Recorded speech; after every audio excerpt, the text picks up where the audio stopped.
learn from fellow parliamentarians and experts in this regard. This morning's panel aptly focuses on sustainable cities are healthy cities. And my presentation highlights Philippine efforts and innovations towards better quality of air and life as prescribed by our own laws, as well as the international commitments from the Paris Agreement and the 2030 SDGs.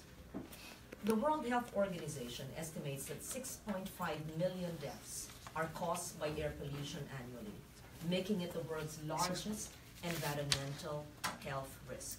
That's a quote.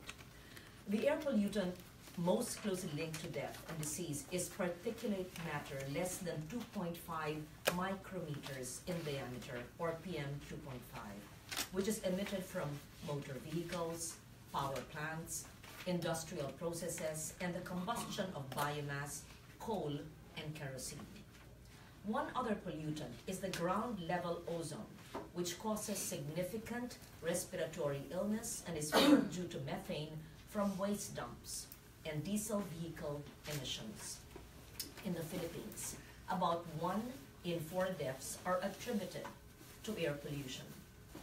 The safe level for PM 2.5 is 10 micrograms per cubic meter of air in a year. But the recorded annual average of these pollutants in Manila, the most urbanized and densely populated city in the Philippines, is at 17 micrograms per cubic meter, or 70% than the recommended safe level. The #1 source of this pollution comes from vehicles, which in 2013, the Philippines registered to have 7,690,038 units nationwide, much more now.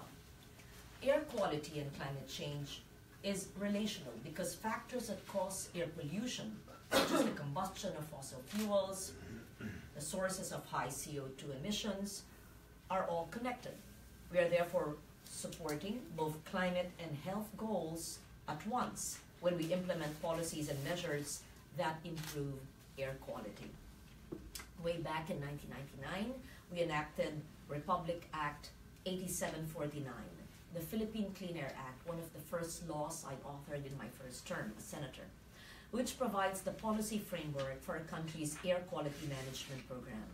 This law seeks to uphold the right of every Filipino to clean and quality air by reducing air pollution from stationary and mobile sources.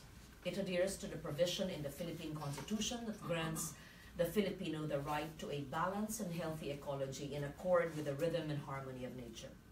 The Clean Air Act encourages cooperation and self-regulation from and among citizens and industries. It emphasizes compliance and accountability to the government's environmental rules and regulations. This law had enabled our Environment Agency to conduct 2 monitoring programs of air pollution from stationary and mobile sources. The Bantay Chimnea, which monitors industrial emissions, the Bantay Tambutso for vehicular emissions. These are Filipino words. Recognizing the contribution of vehicles to air pollution, our environmental agency updated the emission limits from Euro 2 to Euro 4 emission standards and Euro 3 for motorcycles and tricycles. The agency had also adopted United Nations regulations for processing certificates of conformity. The law also provided for the preparation of an annual national air quality status report through monitoring stations.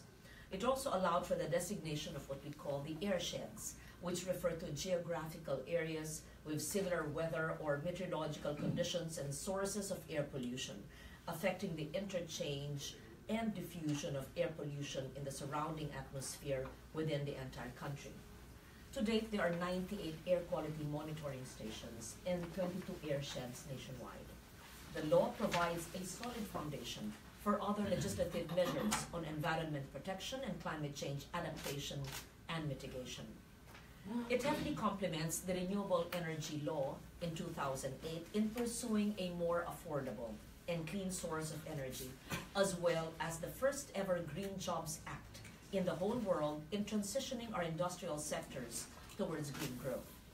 We pursue the development path of a low-carbon economy, because this is the only course for us to be climate resilient.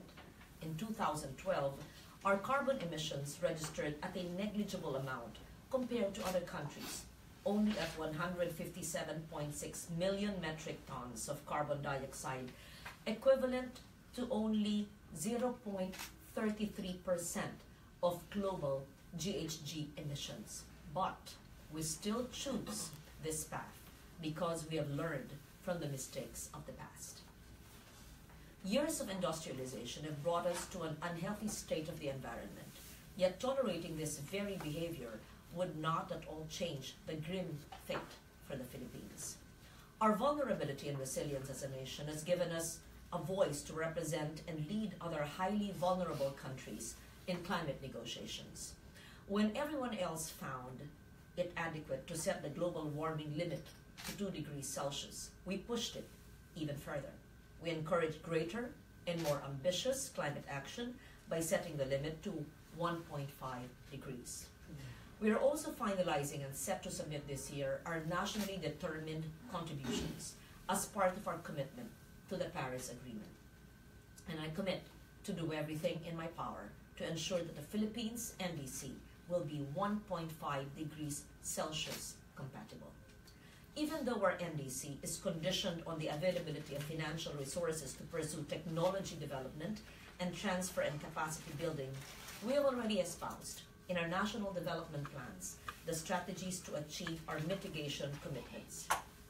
The 2017 to 2022 Philippine Development Plan, or the PDP, has embedded various mitigation strategies in the energy, transport, and industry sectors, which include the promotion of green technology innovations, the institution of appropriate incentives to intensify the use of more energy-efficient technologies, further development and use of renewable energy in line with the provisions of the RE law, the promotion of climate-smart infrastructure and designs according to the building code, which incorporates resilience in engineering designs, the promotion of low-carbon, energy-efficient, and environment-friendly urban transport systems, the promotion of sustainable consumption and production through the use of practices and technologies that would help attain economic goals and environment standards that will facilitate the move towards a low-carbon economy.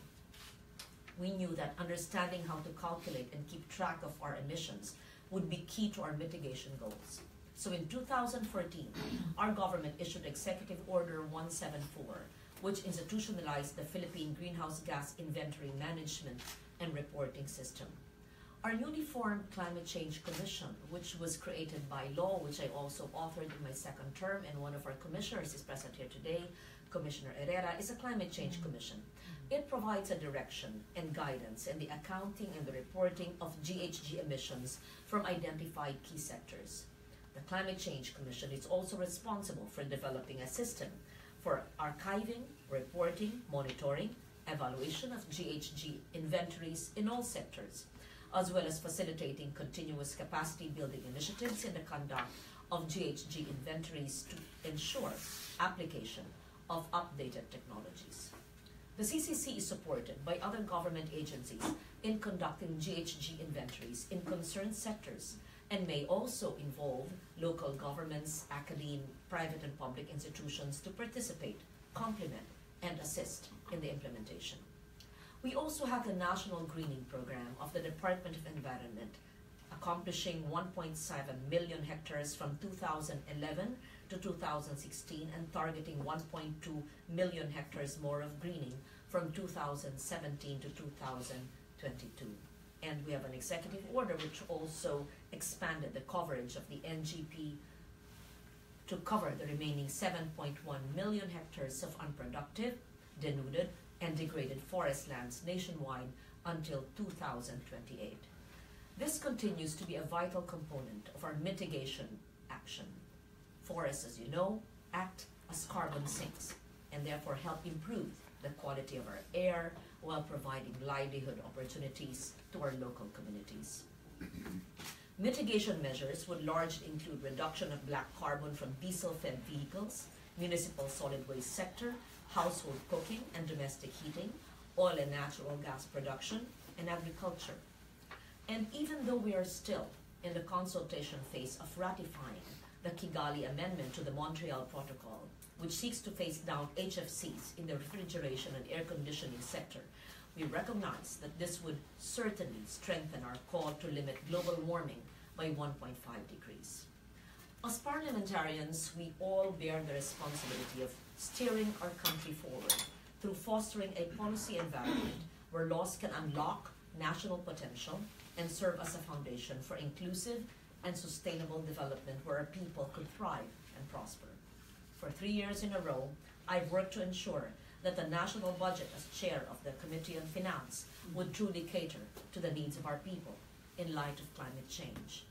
My role as chair of the Finance Committee of the Philippine Senate has allowed me, alongside my colleagues, to enact budget provisions for climate adaptation and mitigation, such as the establishment of multi-hazard early warning systems, rainwater harvesting, seed banks, mangroves, rooftop gardens, roadside ditches, sea walls, and even to practice drills for response and preparedness.